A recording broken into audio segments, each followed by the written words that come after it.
YouTube, what the Itza is going on? Or I should say citizens of Itza, not YouTube. I think you all probably have more allegiance to Itza than YouTube at this point. Welcome back to the campaign. I am glad to have you here, and I'm excited to be jumping into another episode. I wanted to start off this episode with a couple of special thanks. One, thanks to you all for all the suggestions on names and army composition. I have taken those suggestions and implemented them. So we've named the Skink Priest. I think I'll show you the name when we get back to the campaign map, but it is Hola the Skink. And then we also have Lizard Wizard, which was another suggested. We've named the cohort of Hulatl, which is an ancient Kroxigor, to Irwin's Immortals in honor of Steve Irwin. And you might notice that this is like a turn or two later from where I left off. Nothing happened, and so I'm starting off with the siege at the altar of the Hornrack against Hellkeek and Clan Spittle, because this is basically right where we left off last time. I was about to siege this, and I just didn't want to waste time on the campaign map. Now, a second thanks real quick, which is thank you to all the moderators on my Discord. I do think that the invites for Discord are turned off momentarily because there was some hacking issues, not specifically on our server, but across Discord. So my moderators, I believe, disabled the invites for just a short period of time. The link is in the description. You can always check it whenever we get it back up and running. Hopefully Discord gets their crap together. But aside from the ridiculous hackers, which are not part of our community, you should be part of our community. Anyway, make sure you take a chance to join if you haven't. And thank you to my moderators. They set up the whole thing. They run the whole thing. They do a fantastic job. And I'm one of those people enjoying it. They said they set it up for me, but I'm benefiting from it in the sense that I get to enjoy it and talk to all you all and have a place to organize events and stuff. So I'm extremely grateful to them. They do a ton of work, and they're fantastic. So thank you for all the moderators out there doing work on my Discord, and thank you to all those who joined. Anyway, let's take a look at Hellkeek and Clan Spittle's forces. They have a ton of clan rats. That's pretty much all they have. They're in pretty large numbers, over double what we have, and they've got a lot of warp lightning to throw against me on the walls, so I will be paying a price. Here is Hellkeek. He even has a Hell Pit Abomination inside the walls, and a lot of my fighting is going to be happening on the walls, which is, other than the lightning, fine. My Saurus warriors will absolutely just lay waste to clan rats, and probably even storm vermin at this point. So they have so many upgrades that it's actually a bit ridiculous. Now, the Skaven keeps summoning units on top of my ram, which is being led by the Legion of Chakwa, and this is allowing their Plague Claw catapult to get a lot of good shots, and it's pretty frustrating. There's nothing I can really do about the Plague Claw catapult. Yes, I have a flying unit, but it won't do me any good because there are too many skirmishers and infantry guarding it, so the Skaven pretty much get to sit back and fire at will, and fire at will they will. Ooh, it's a lot of will. Willpower. Okay, I'm gonna stop. Anyway, as the battle continues, we're getting a lot of good Saurus action here. Like I said, my guys are gonna absolutely just destroy. As soon as we destroyed one summon, the Skaven summoned another. So Clan Spittle must have poured the entirety of its food supplies into summons for this battle, and little good it will do them. Our floating lizard battering ram, powered by lightning apparently, will soon be at the gates, and the gates won't last long as they are made of shoddy Skaven construction. These guys really need to study deeper into civil engineering. I'm a little bit impressed with their craptacular steampunk inventions, but these guys' skill for woodworking looks like something off of a third-grade wood shop, if such a thing existed. And I wouldn't want to insult those third graders because I'm pretty sure they would do a better job. I mean, it even looks like the wall is made with their leftover back hair and feces. It's pretty bad, but it adds a nice aesthetic, so well done, CA. Well done. The gate is open because some Skaven were traveling through it, but I guess since our ram is powered by lightning, it's also magical enough to destroy the gate even when the gate's open. So yeah, CA really needs to make a thing where if you unlock the gate, it's like tough luck. The enemy can run in. That would make a nice little factor there. You can see the Skaven walls falling apart, much as one would expect. Continued summons. Continued annoyance, I should say. I went ahead and took Gor-Rok to the top of the walls to help fight these units up here because I was taking a lot of lightning and wanted to give some very specific support to these units on the wall because they're up against a storm vermin, which is going to be a fairly tough unit. The gates are destroyed and the ram is pushed aside, and I'm now able to begin assaulting the troops inside the walls. I haven't used any of Krok's magic yet, but saving it. There's been plenty of opportunity on the walls to use it actually, except the walls is not an ideal place to use it. It does work good, but you can't cover as many units as you can in just like a regular blob on the ground. And although they're taking some damage, I mean, there's really no threat to my Saurus warriors on the walls. They are supremely kitted out. They have really good melee defense and huge weapon damage, so they'll be doing quite good against mostly unarmored Skaven. You can see we're going to take a little bit of missile fire on the Legion of Chakwa here, and you can see the Skaven kind of balling up all their troops here and preparing for a counterattack, which is good. You can see HeirofCarthage leading that. I'm going to continue to bring in all my Saurus spearmen, who are kind of on the ground floor here, get them fighting, create some blobs, and then bring Krok to bear in order to deal with the Hell Pit Abomination. That's why I'm leading with all the spears down here. You can see Krok floating around in the distance there. Not too distant. That Plague Claw catapult is just withering me at this point. I'm going to put up the Supreme Shield, help protect these units a little, and I'm going to start picking off blobs of Skaven, starting this one here on the right-hand flank of the Legion of Chakwa. This is the kind of setting in which Krok will absolutely excel. There was a lot of blob Skaven in the next circle here, so I go ahead for a full-on Deliverance 3. Should create a massive explosion radius.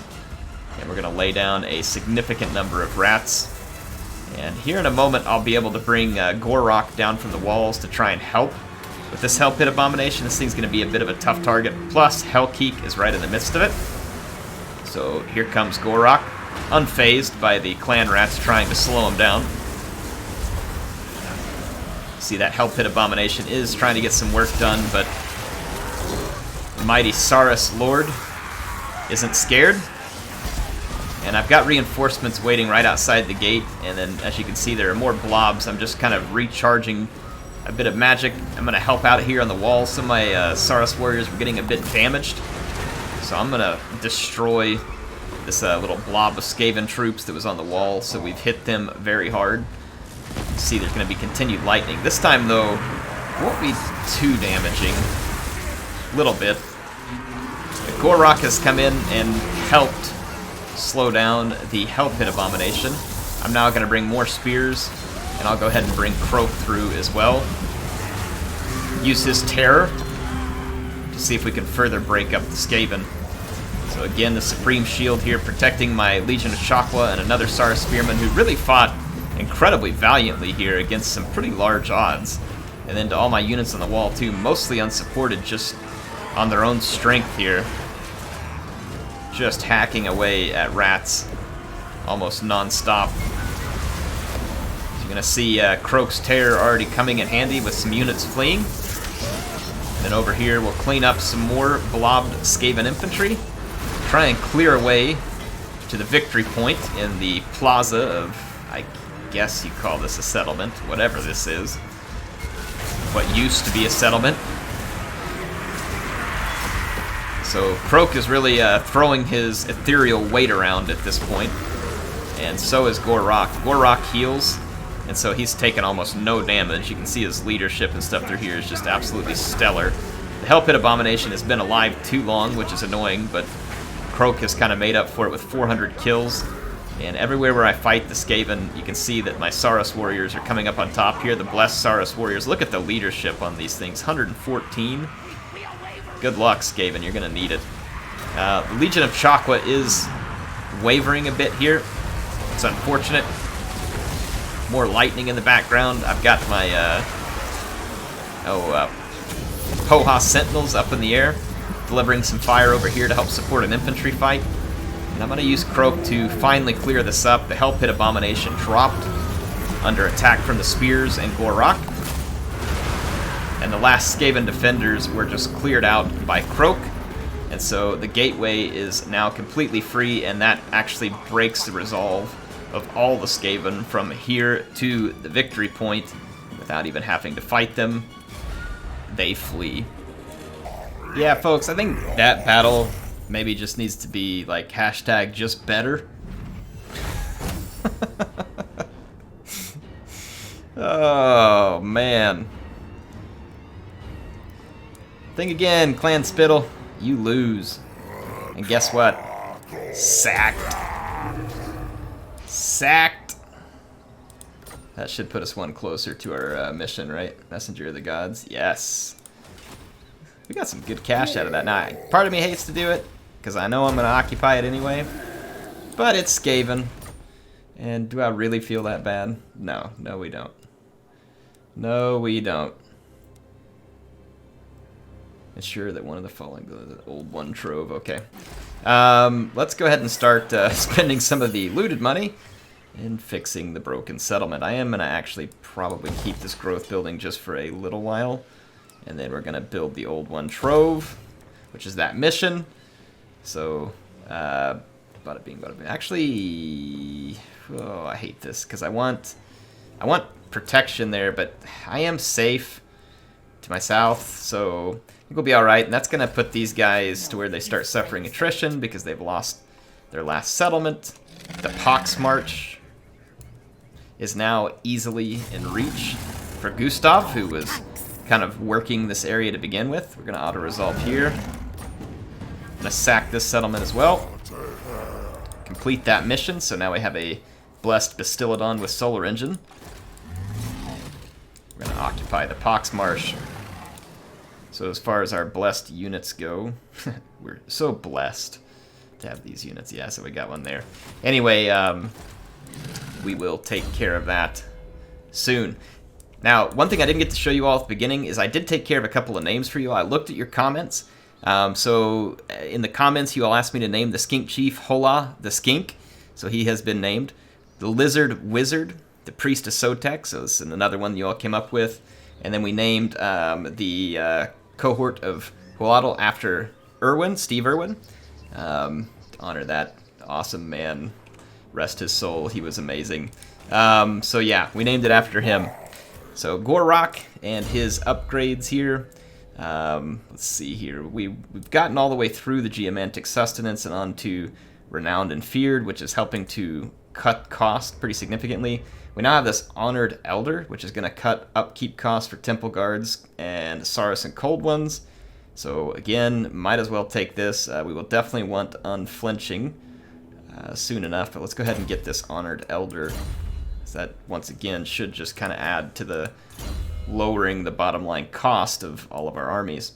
I'm going to go with, I think I'm going to put Colossal Deliverance on here, unless there's some other one. This one's locked until rank 20.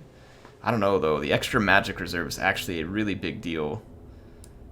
More spells with Croak means more dead enemies.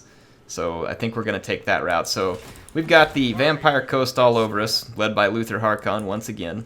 Bilefitch here being an absolute ignoramus. And since they've left their lands so wonderfully unguarded, I'm going to make the Vampire Coast. Meat Shield. See, I feel like you took this from me here. Meat Shield. Rock hard muscles, you know? Like, that's not the way I think of Meat Shield, but I definitely feel like that they've borrowed from me here. Maybe the other way. I never know. Anyway, we're going to take that. Sounds pretty cool, actually. Physical resistance for our Croxies and Sacred Croxies, so we definitely want that. We definitely want that. And we need to finish Geomantic Sustenance with Gustav, so I'll have to focus on that. Alright, we got a lot of money. Now that we are flush with cash from a ludicrous amount of looting, we should probably use it to invest in some buildings like this Corral Arena here. It's going to give us exotic animal resources as well, so not a bad thing. This one's going to spread Untainted here, which would be quite helpful right now. So we just reinvested all that money into Itza, which I think is a worthy cause here. We need to rebuild Chakwa as well, so exact some of that money out of the Skaven to rebuild the settlement. And then as far as anything else we have, Waxland about to finish a scrying pool there. Let's go ahead and improve the iron mines here. So at least we put all that sacking money to good use here. Quite good use, actually. Let's end a turn. We are going to have a rebellion here. That's not exactly a surprise at the moment. Oh, Ikit wants a peace treaty, does he? Well, come fight me. If you win, you get peace. If you don't, well, I think you know. Well, Harkon still has a couple of marbles loose up in his head, bouncing around. No doubt with a few screws in there, too. Attacking a settlement that means very little to me. Interesting army here from this guy. Be fun to fight. Not really. It's a lot of mortars and carronades and gunnery mob and nonsense. Whatever. Oh no, my favorite settlement. How could you, Harkon? You knew right where to get me. Alright, we've made it through another turn. There's all kinds of hostile heroes trying to stop me because their armies sure aren't. And I guess that makes sense, you know? Whenever you don't take care of business on the battlefield, you find yourself using agents to try and make up for your own ineptitudes. Oh, Altar of the Horn Rat. I wish I had Marks of the Cold One just to help support that settlement, but the fact that it's in the hands of the Cult of Sotek is quite alright. Now, the Awakening is currently unguarded. Luthor Harkon is several turns away at best. This smells fishy. Actually about 2. Maybe via Force March, 2, maybe 3. Which I think gives me a great opportunity to attack the Awakening and try and win. Now, the problem we have with the Awakening is we really need that force out on open ground. It's going to be very difficult for my red-crested skinks to overcome that type of stuff on walls with all the unbreakable vampires. And I don't know if the vampires would come out and fight me on open ground. We can't exactly reach this settlement in one turn, so it's all going to be slowing me down, potentially. Now, what we could do is try and bypass the Awakening and set up an ambush for the inevitability when Harkon returns. A lot of challenges here. I'm going to push forward. Put it into an encamp stance. So the Harkon knows I'm on the way, knows that I'm pushing him. He's going to have to get up here, but yeah, I mean, this is going to be a bit of a challenging situation to deal with. I can certainly do it, but it's going to take a little finesse. Don't think there's a whole lot else I need to do at the moment other than just get towards these big fights. Biofitch is going to attack my settlement because he now has the siege equipment he needs, and he'll win. To what good it does him, though, who knows. So y'all didn't catch the end of that turn-in, but what was funny is that Biofitch attacked Axolotl, sacked it for hardly any money, and then he was attacked by the other Skaven rebels, who in turn just started raiding rather than taking the now completely undefended settlement. Yeah, I don't get it. It's a little bit weird. A little bit weird. It's nice knowing you. Not really, but whatever makes you feel better about yourself. We've killed a lot of enemies in battle, and we can get some more blessed Saurus warriors, this time with shields, if we keep it up. I would certainly like to have that. We've also unlocked the Star Chamber Guardians, which will make a nice fit into Gor-Rok's army. A very nice fit. We could probably get rid of this last skink cohort with Javelin, I think, when the time is fit. I'm honestly just gonna push forward. I mean, why not? Alright, so Clan Spittle's destroyed. Harkon's not far in front of us, so hopefully we can push his sorry crap out of here. And in the north, because of his, like, just leaving his lands wide open, I'm able to get in here and siege his capital, which has a massive chance of success, and it could mostly be due to the walls, but what I'm hoping is that the auto-resolve thinks this period, and they'll come out on open ground and attack me, because I will destroy them, if that's the case. So all I'm going to do is build pointless towers for now, just to make them think I'm serious, and I'm going to hold their attention at the Awakening. That'll either pull Harkon back, Or, I don't know, we'll make something useful out of it. We got some major public order issues here, but that's fine. We're not worried about public order. We got to clear out all the vampire stench to get started, and then we'll move from there. Go ahead and put some extra growth in at the Altar of the Horn Rat. We need to get the settlement built back up as quickly as possible. Itza has a lot of important stuff going down, but let's head north. I haven't invested much here over the last couple of turns. I'm saving my population surplus. It's going to take a long time, though. It's going to be 12 turns, but I really want to get Laxland leveled up so that we can do more with this province in terms of defending. Now, the good thing is that all the way up here, Teclis is here. Downside is it means potentially less territory for me to take over elsewhere, but at least it means that there's some protection, and I can try and get all of this territory in Lustria secured and have a good base of operations. Some really nice provinces here too at the Star Tower and Fuming Serpent in terms of exotic animals, obsidian, ports, all kinds of good territory to own. To the south of us, the Hissing God here, it looks like the Court of Labaris has moved in, and we're not going to tolerate that either. So especially if they're attacking a fellow lizards, and they are. So we will punish them for that soon enough. Soon enough. Well, actually not soon enough, but we will punish them for it.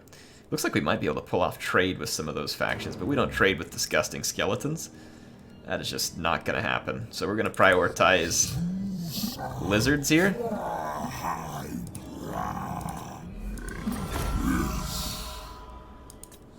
Got a nice trade agreement opened up with Hexotl. Let's talk to the last defenders, who long ways off, but we apparently have visibility to their ports, so I'm going to talk to the Croc here. It'd be awesome if we could ever confederate some of these factions. Come on, let's trade. Oh, come on! You're like the only one. Don't be a holdout. Alright, come on. Yeah, maybe in a couple turns. Alright, whatever. They're gonna have to warm up a little.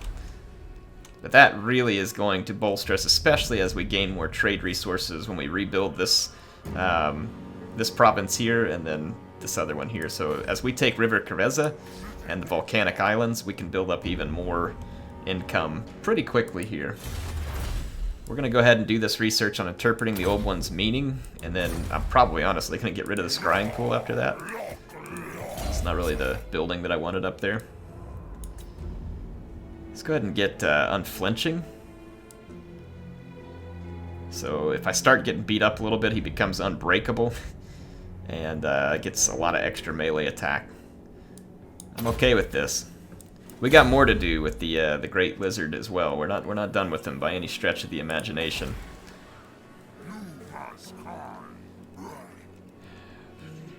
Might as well spend the money on the defenses here. I feel like this just makes sense. And then we can take care of a turn end once we get our skill point divvied out to Hola the Skink. And Lizard Wizard. Roiling. We don't need Roiling Skies yet. Targeted flying, casting. Yeah, Roiling Skies won't do us a whole lot of good right now. We could get Uranus Thunderbolt, but I kind of think it's smarter to maybe just get an upgraded Wind Blast and Curse the Midnight Wind first. Excellent. So Timothy the Drowner, aka Timothy the Downer, Timothy the Dunce, is coming out at us at the Awakening and giving us a chance to use our power to defeat him on open ground rather than using the advantage of his battlements at the fort here. So let's make him pay. So outside of the Awakening on the Vampire Coast, we're ready to take their capital. Gustav's army with Irwin's Immortals we can see here. Here's Gustav, and then we've got Hola the Skink and the Lizard Wizard right behind them. We're going to be facing up against a pretty sizable force of Vampirates here. They've got a couple of Sirens, Morn Ghouls, Rotting Prometheans, which will give them a heavy armor, staying component, and those are armed with guns as well. So Gunnery Mob, they have a Necrofex Colossus, which is also defending. And then quite a few Zombie Pirate mob with handguns, as well as Johnny Depth Guard joining their armies. So they're going to have a considerable force here in the middle. What I'm going to do is make sure that my cohort of Hulatl engages the Sirens and the Prometheans. They will be a good matchup there. I've taken my Blessed Stegodon to tie down some handguns and to draw the attention of the Sirens. And everywhere I've had the opportunity, I've used my Kroxigors to absorb the charge of Morn Ghouls and Rotting Prometheans so as to help spare my Skinks, who really can't handle that type of fighting. Now, I've moved the Amaxon Barbs and the Umbral Tide out to the flank. These two units are really needed, this one in particular, to take down the Necrofex, but I'm trying to aid my Blessed Stegodon in ridding itself of these Banshees a little quicker. The real fight is right here, and this is a fight of heavyweights. I've got dinosaurs in here, I've got Gustav, I've got several units of Kroxigors, there's a Necrofex, there are Skinks, there are Depth Guard with polearms. This is definitely a heavyweight fight all around, and my Skinks are struggling with it. Some of them have already routed, but you can see I lost a flank over here, the Depth Guard easily cutting through my Skinks, but I've sent some Kroxigors victorious over the Morn Ghouls to come over here and reinforce. At first I started to engage the Depth Guard with the red-crested Skinks, but I know that's a waste of time, so I'm just going to bring the Kroxigors to do that work, and I'll try and get these Skinks into the Bombers. Now, over here, the Sirens are about to give way, and I'm going to try and move my Salamander hunting packs in position to take out the Necrofex, but it's actually a pretty tough fight here, and a pretty tight fight. You're going to see a special ability here coming in for the Vampire Coast, summoning a bombardment on my troops. It will cause a fair bit of pain. There are a lot of Depth Guard up in here, and it is a rather challenging situation. Now, the Lizard Wizard had used the Curse of the Midnight Wind. He'll end up using it at least twice to debuff my opponents here. I've managed to get my Skinks into his Bombers, and then I'm using my Colossedon Hunters to tear apart his deck guns and artillery piece. I've already got the artillery piece, and now I'm getting a unit of deck gunners. There are some Depth Guard back here attempting to stop me. The Sirens are mostly dead, so I push the Blessed Stegodon on, and we're going to take out the handgun mobs so that they can no longer fire at will like they were. And now you can see that the Necrofex Colossus is going to take the full force of the Umbral Tide.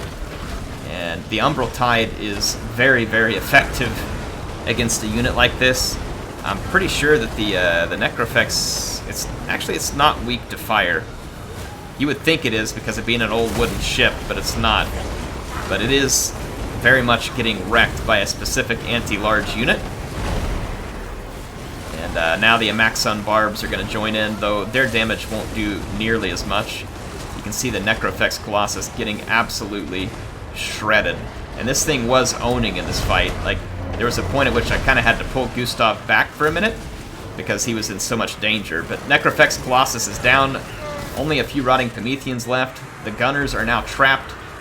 He is going to, the Vampirate Lord is going to summon in one last bombardment. But we're in a good position here. We've got the Vampirates wrecked, and we have taken the Awakening. Well, Timothy the Drowner, he gave it up, folks. He gave it up. And the prize is mine. And it is quite a prize. And I guess that with his prize lost, Luthor now wishes to undie? However that works. Anyway, we'll see you on the battlefield.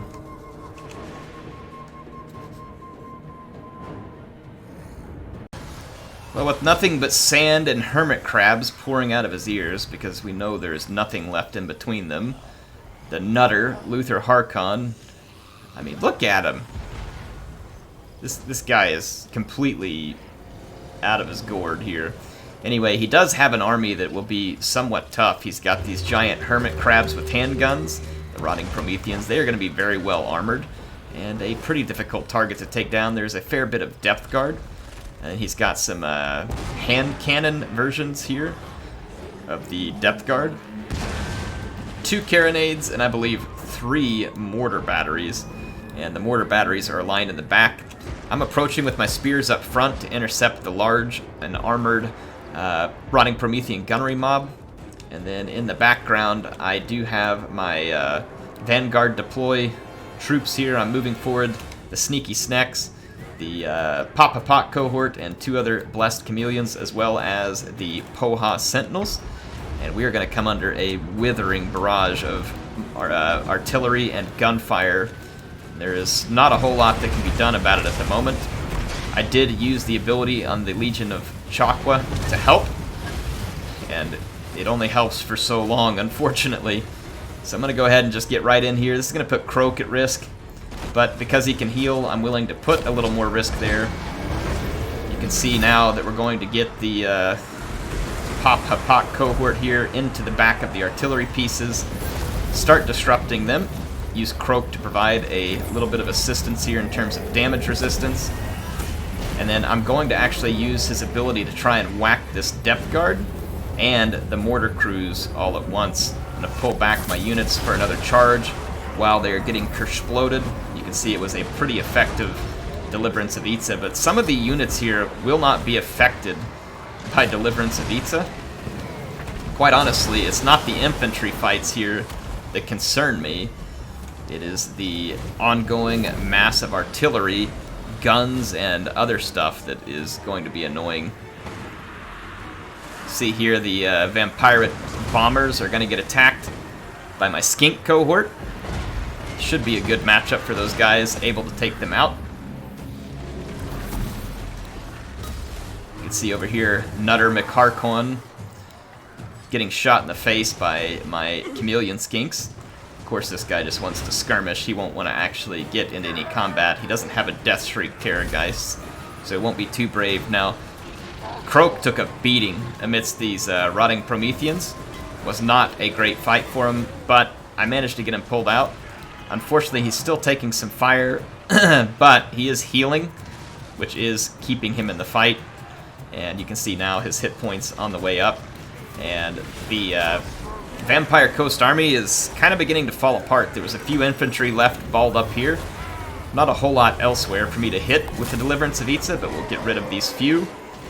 And then in the background, I've been able to use the Pop-Hapak cohort to tear apart their infantry and skirmishers with the help of my Chameleon Skinks, who have been delivering a devastating amount of damage in the midst of all this too.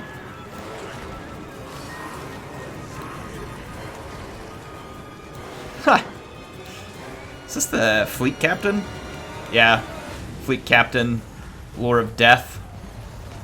And then we've got Harkon over here getting hit by the Poha Sentinels. They're doing a decent bit of damage to him over time, and I've got some Saurus warriors in pursuit. Harkon is being slowed by the poison. The rest of his forces start to give way, and the binding magic no longer in effect for Harkon. His forces begin to crumble. And this should be the last we see of this nutcase, as we are in a pretty good position to take over all of his settlements. Yeah, killing that many Prometheans is certainly a pain because our magic doesn't work as well on them, but we managed to get the job done. So we've made it through the turn. We've hit our goal here, so we now have Saurus Spears with shields in the Blessed pool if we need it. The Vampire Coast has taken absolutely egregious losses. I'm going to stop over for a turn in Mouth of Kerveza and then move on to Fuming Serpent. And Star Tower, we're going to have extremely poor public order for a while in some of our provinces. I'm really not quite so sure why it's awful up here. Kind of curious. Difficulty, tax, corruption. Well, there really is no good reason for it to be that awful. It just is. I guess I don't necessarily have a public order focused building in Itza, and with a little bit of corruption and stuff, it's probably just enough. Just enough to be annoying. Let's see. I definitely want to do some work towards opening up Rally, because I want to focus some more points into my Saurus, who have over 7 chevrons. So I think that'll be a really useful track for us. As far as Croak goes, let's see, we got Irrepressible. That would be pretty nice. Missile resistance is a pretty big deal for Croak. Exorcism would have been helpful, I guess. Immune to psychology. Not really.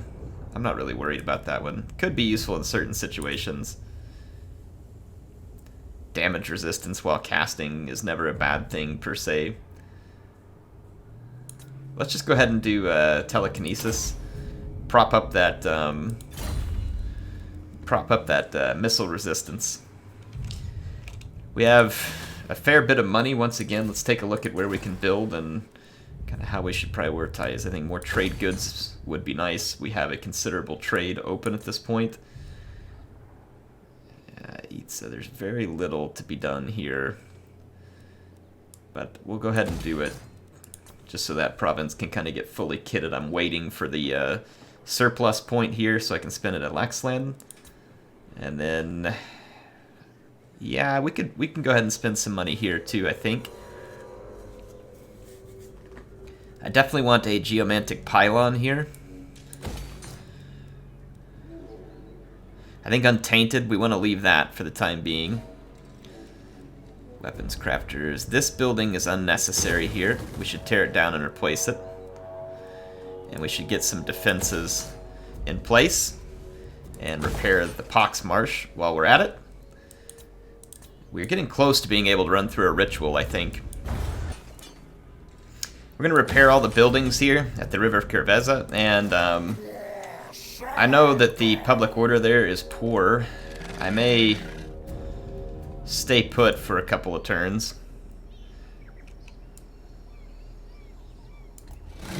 Though I do wish to hurry,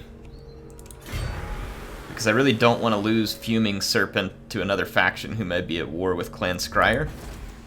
I have to be careful though, any rebellion in these settlements, and we'll have to I'm going to push across here. I want to get over to Fuming Serpent quickly. We'll hit the Blood Swamps. Just do whatever we can to get into these territories quickly. We're going to get a rebellion here at Pox Marsh, but it is a walled settlement. We should be able to handle it one way or the other. We should probably go ahead and take the extra cash everywhere we can get it. I'm also going to upgrade Pox Marsh and end our turn here. It's funny how Luthor's asking me for peace and not even offering to pay for it. It's hilarious either way. Not for him, though. Alright, the Vampire Rebellion immediately sieged us because our garrison is very weak. So unfortunately, we're going to have to waste a turn to turn around, wipe these guys out. It's like a proper Vampire Count Rebellion. It's not even Vampirates. Alright. Just go ahead and hop in the settlement for a turn. Pass along a little public order. Come up here with Gor-Rok. Take the Fuming Serpent. It's more like fumigating rats. I don't know about Fuming Serpent at this point.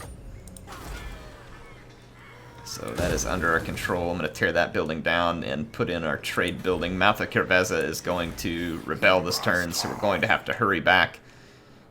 See if we can get the Star Tower and hurry back, or push on through with Gustav. We're safe from rebellion here, but if I leave the Vampire Coast, it will quickly fall into rebellion.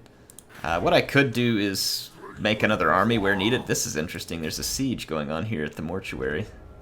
We should find out who that is.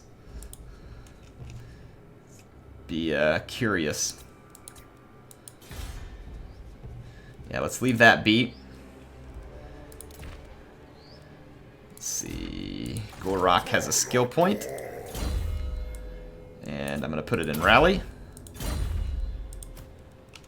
And I think we're ready to end a turn. Vampiric Corruption. I don't think so. Don't think so. So we've got a Skaven Undercity here at Exlodal. Let's get rid of it. Didn't even cost me anything. That's pretty funny. Shows you how well they placed this Undercity. We are at the Star Tower. Ikit Claws there. I'm just going to build a ram and then destroy him. So let's continue the siege. If they could have Doom Rockets. So we'll have to be somewhat careful. And we're going to have a little bit fun here with all these rebellions that are taking place, okay? Let's have a little fun. We're going to do this. An army of feral Carnosaur Stegodon and the Bastillodons will spawn at your faction capital. Let's do it. We have the money. We have the upkeep. Let's have a little fun. It's dino time, folks. It is dino time. So we won't need this many dinosaurs, but we do need a third army. And we have some blessed spawnings. I'm not going to give them... Well, you know, I could give them the feral or the blessed Bastillodon temporarily. I don't think it will hurt temporarily. This may drive us over the top in terms of upkeep. No, we're still in the green. But now we've got a potent army with which to deal with all of the rebels and other stuff popping up around us. And it will cost us pretty severely over the next few turns, but should be worth it regardless. So our skill point for Gustav, I think we're definitely going to go with getting him towards the Geomantic Sustenance, so we can definitely afford a third army when this is all said and done. Lizard Wizard needs his upgrade. We're going to put it in Curse of the Midnight Wind. And then we've got an upgrade on Hola, the Skink Chief, as well. I'm going to punch his into... probably Survivalist. These guys don't have a lot of hit points. We need to kit him out, for sure. Give him some extra armor. Sword of Anti-Heroes. That would be pretty nice. +9 melee attack for allies in range is actually really cool. So I'm going to put that on him. And then this enchanted item. Give him a little bit of ward save, missile resistance, untainted. Definitely not going to hurt. Hibernation Attendant. Leadership when fighting men is probably never going to come in handy. There's not a whole lot of Skaven left, but I'll put it in there. Nevertheless, I'm not even going to put the one in there for men because it's just probably not going to be a thing with that faction gone. Our Saurus Old Blood here, we'll go ahead and give him what little I have. A Sword of Anti-Heroes would certainly help him if he gets into a particularly ferocious fight. Gleaming Pennant. This is Gor-Rok. Poor guy doesn't even have a talisman. We need some equipment. I mean, Croak is decked out. Like, decked to the hilt. And poor Lizard Wizard's got nothing either. We can give him a Hibernation Attendant at least. Okay. Note to self, we need equipment. Headhunter's Jungle is rebelling as well. Very little garrison there, so we need to quickly, on the next turn, take this army and move down and start putting down all the rebellions. Mazdamundi wants a defensive alliance. I definitely agree with this. Ikit Claw wishes to surrender. I don't know if he's trying to be a comedian, but it's not very funny, Ikit. Alright, we need to go take the Blood Swamps. Get rid of the Vampire Coast faction once and for all. I'm just going to push through in spite of the rebellion. Take the settlement with haste. We should have our ram at the Star Tower. And well, I think we'll finish this episode by finishing off Ikit Claw. I will see you all on the battle map. I guess the Skaven redecorated the Star Tower. It's not looking so good. But you can see they've got the walls once again crappily built, and their forces garrisoning them. They have quite a few Poison Wind Globadiers, on top of some Gutter Runner slings with poison. A lot of Plague Monks, Storm Vermin, Rattling Gun weapons teams. Ikit Claw is in the back with a Warplock Jezzail and a Plague Claw catapult. So we're up against a fairly significant force. I've decided to leave the way with my Chameleon Skinks in order to absorb a little fire and return some skirmish. They do have some resistance to missiles, which is helpful. You can see here the Skaven summoning some kind of crystallized crap or something all over me. Special ability, I'm sure, that's available to their faction. And over here, the incessant summons and lightning strikes are going to begin. The AI loves that.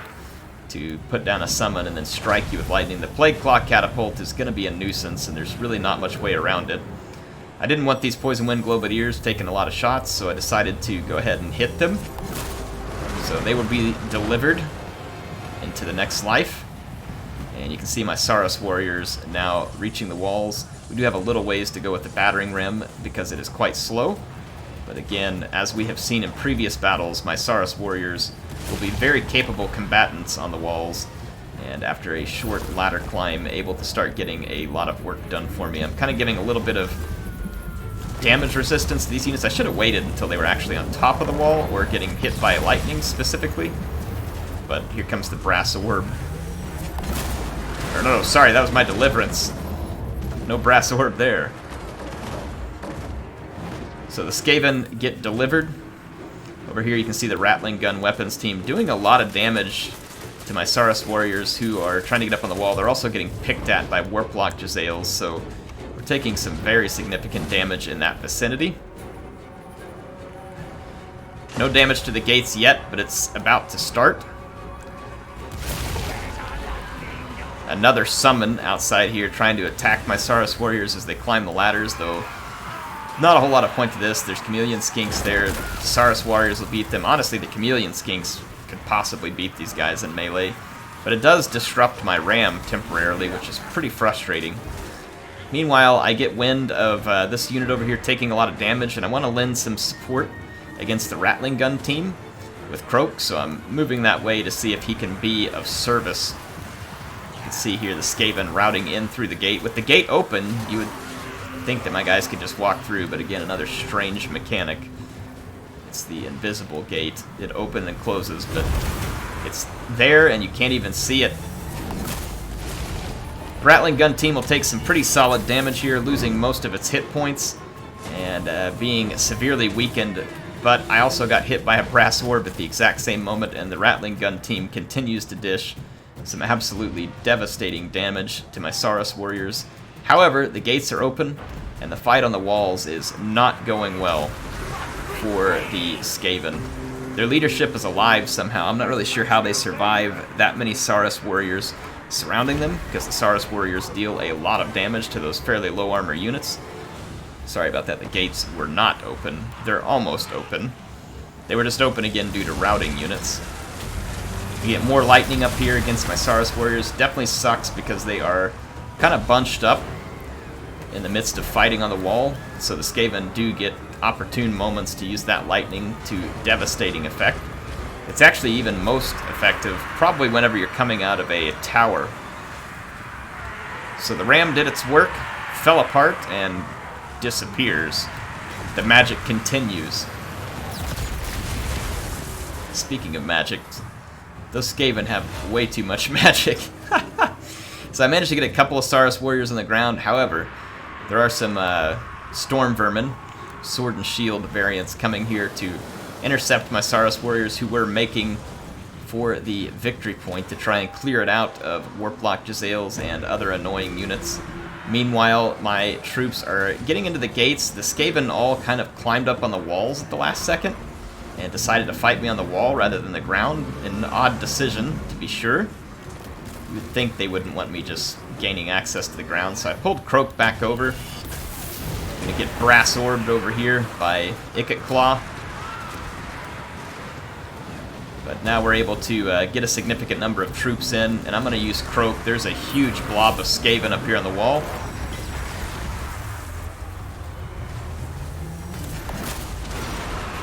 Concentration was perfect.